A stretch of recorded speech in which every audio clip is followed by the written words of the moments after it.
Welcome to Coruzant Technologies, home of the Digital Executive Podcast. Do you work in emerging tech, working on something innovative, maybe an entrepreneur? Apply to be a guest at www.coruzant.com/brand. Welcome to the Digital Executive. Today's guest is Jen Grogono. As founder and chief executive officer of uStudio, Jen Grogono leads company vision and strategy for a new generation of media technologies for the enterprise, transforming training and communication using podcasts, on-demand video, and live streaming. In 2006, Ms. Grogono co-founded one of the industry's first multi-channel media networks, On Networks or On, where she served as president and chief content officer. Under her leadership, On pioneered new forms of digital programming, any screen publishing and distribution, media measurement, promotion, and monetization. On was acquired by Complex Media in November of 2009. Well, good afternoon, Jen. Welcome to the show. Thank you. I'm happy to be here. Absolutely, my friend. I appreciate it. Today, you're hailing out of the great state of Texas. They're in Austin. I'm in Kansas City. So we're in the same time zone. Don't have to navigate a lot of calendars today, but I appreciate you jumping on today. So let's just get right into it here. Your path runs from co-founding On Networks in 2006, one of the industry's first multi-channel media networks. It was acquired by Complex Media in 2009, to founding uStudio a year later. You've said the mission started with a question: what if you could reduce the friction in getting great content to its audience and do that for enterprises? How did your experience watching digital media explode at On Networks lead you to bet that business would need to become media companies of their own? That's a great question. Often we have jobs where we run into friction or an obstacle in trying to complete the mission. And that becomes the very thing that moves you into the next business. And that's exactly what happened with On Networks. We were taking original programming from a variety of sources, well-known people like David Lynch to unknown, two guys and a dog making content. And one of the things that was so interesting to us as we were delivering that content and syndicating it to YouTube and AT&T Uverse and about 100 other endpoints, cable companies and ISPs trying to get into the streaming media business, was that everyone had different metadata and formats, and it was just a heterogeneous set of systems that we had to deliver this content to. So the pipeline from creation to delivery and ultimately to an audience seeing the new programming on a Sony Bravia television, for example, we needed to solve a lot of technical challenges. And those challenges weren't being addressed by any one or two vendors. So it was pretty early. It was 2006, 2007 timeframe. And by the time 2011, 12 rolled around, we could very clearly see that not only were media companies going to struggle with this in the future, but enterprises were very quickly building lots of media. They were building large libraries of marketing content and training content. And that same technology needed to be in place. So we switched gears and started working exclusively with large corporations that needed the same technical capabilities, and started working with IT organizations and built a platform with a sophisticated set of APIs that made sure media libraries were managed efficiently and ultimately content found its audience. That's so awesome. I appreciate that. Just love the backstory, and that we usually start out there talking about kind of your beginnings. And it was pretty cool. Obviously, you had to take all this original content and really transport it to various streaming networks. And that pipeline from creation to delivery, you needed to solve some tech challenges, and you saw the technology gap there, seized the moment to address this, worked with a lot of vendors, and built this robust platform now that just completely delivered some great content. And I just love that when somebody sees a problem in the world or a gap in the market and they aim to fix it. And that's what you did. So thank you, Jen. Unlike email and intranets, uStudio lets companies monitor, listening and watching behavior in a unified dashboard, giving employers insight into what messaging is working, who's listening, and when. Why is that measurement layer so important to enterprise buyers? And how does being able to prove engagement change the way leaders think about internal communications? I think part of the challenge for internal communicators is not just making compelling content and motivating their workforce to consume that content, but understanding what's landing, right? At the end of the day, that signal, the alignment, the teaching a team a new skill, for example, is is critical. It's the most important part of how a company performs and whether or not they hit the goal and win. And so it's not just about sending it, it's also about making sure that you know what's working and what's not. And I think that measurement layer was just critical. So as we built the system that managed the content delivery, we also had to make sure that that system was instrumented, obviously highly secure because you're working within an intranet or sorry, you're working within a corporate network, right? And those networks they need to be secure. This content is highly confidential. And so making the instrumentation just as secure as the content itself is a really important part. So that took quite a bit of work and innovation on the part of our CTO and tech team. And we're now able to not only manage the delivery, manage the different formats, make sure that people inside of these companies can stream the message very frictionlessly or effortlessly, but also tell leaders what's landing and where that signal is actually hitting the audience. Are people tuning out after 20% of the the episode that you've made? And so it's that feedback loop it's a key part, maybe something different, frankly, than what media companies needed. Thank you. Appreciate that.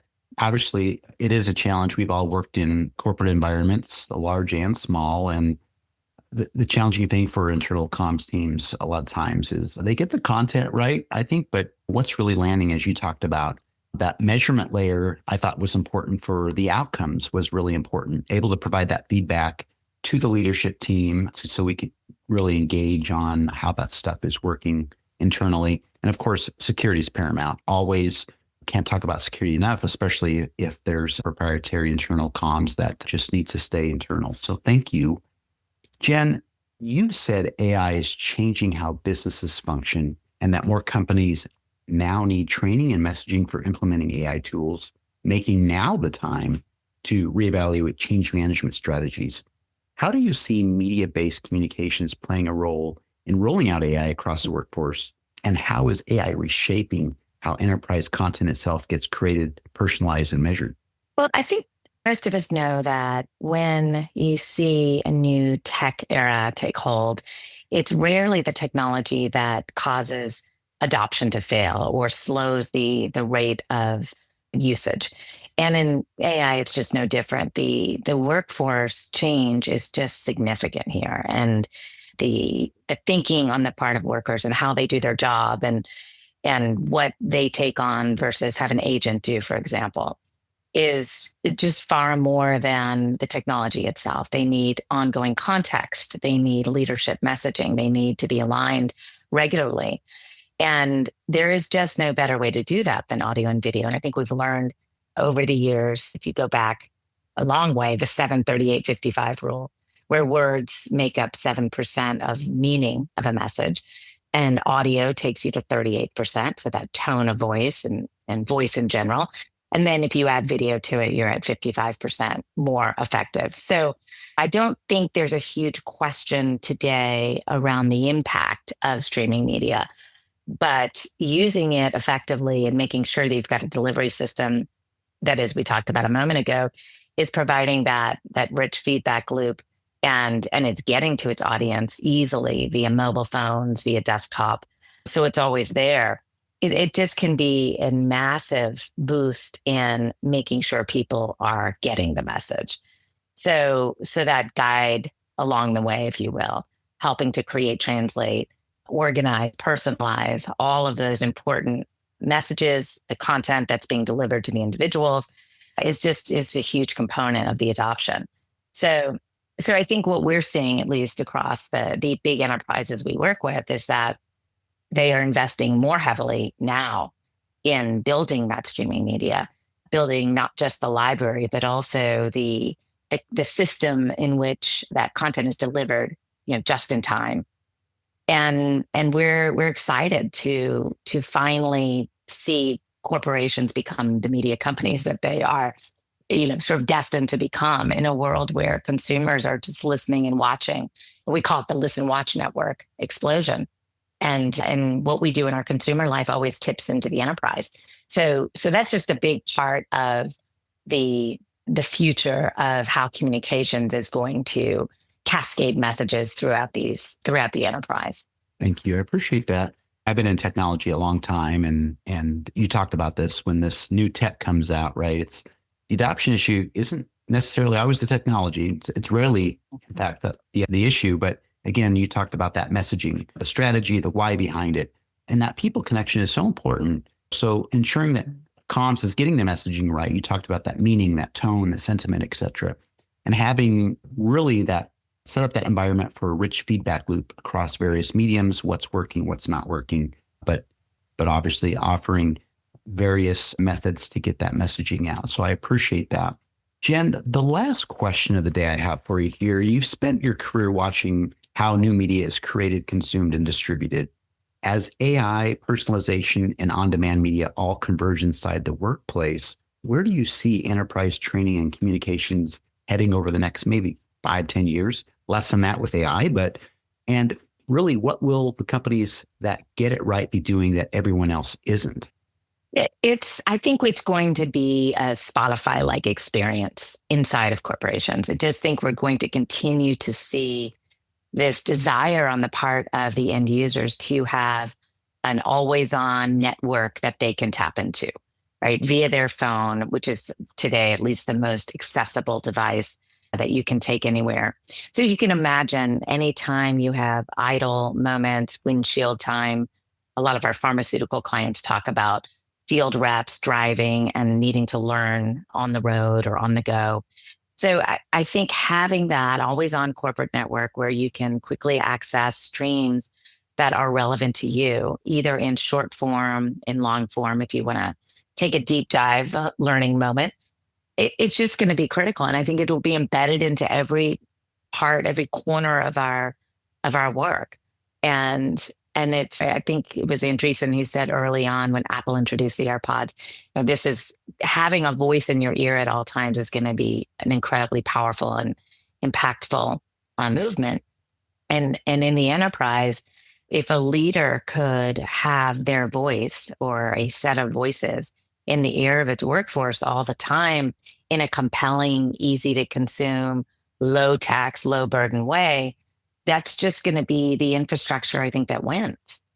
And what does it mean to have that voice in your ear? It's not just, talk. It's specific to your position. It's relevant to your day to day.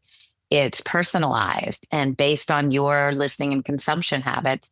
If we think of the TikTok algorithm, and while it feels very evil sometimes in the social context, sort of capturing people and addicting them to the network, imagine taking the good parts of that, right? I know you consumed these 10 things, so here are another 10 things like them. Or if you want to go deeper on these 3 topics, we notice that you've spent a lot of time streaming content, streaming this style of content or this topic of content. So as a worker, as an end user, I'm not having to sift through pages on an intranet or yet another portal, or having to take these LMS courses, right? It feels very, very natural to just log into my phone or my computer and listen to content in a podcast style format. There's no question, we're doing one today, that podcasts are taking over. They're eating the world, and it just stands to reason that the enterprise can make absolute use of that. So we're excited. One of the things we're doing is launching AutoCast, which is a way, whether you use our system or another system, a way to take the corpus of knowledge, all of these print materials, and audioize them. And so we talk a lot with our clients about audioizing the important content so that AI can do what it does best, which is help you quickly find the 3-second piece or the 5-minute deep dive into a topic. And that's just proved to be immeasurable in terms of value. It's saving lots of time on the part of leaders because in many cases, the messages are there. They're just not landing, or the end user can't find them, or they're having to sift through way too many documents and pages. And that is just, it doesn't work anymore. People don't have the patience and they certainly don't have the time, right? We're asking a lot of our workforce today. So I love the idea that AI will be a real driver in changing what has historically been a difficult part of communication, which is how do I make compelling messages? We've seen it on the consumption side. It's been easy. Again, I use Spotify as an example because it readily brings to mind just an easy streaming network you can tap into.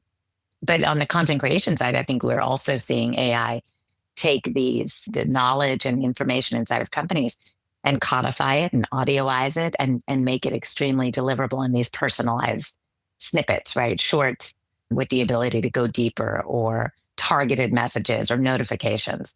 So we're pretty excited about the future and what will be possible and what will be easier now for leaders.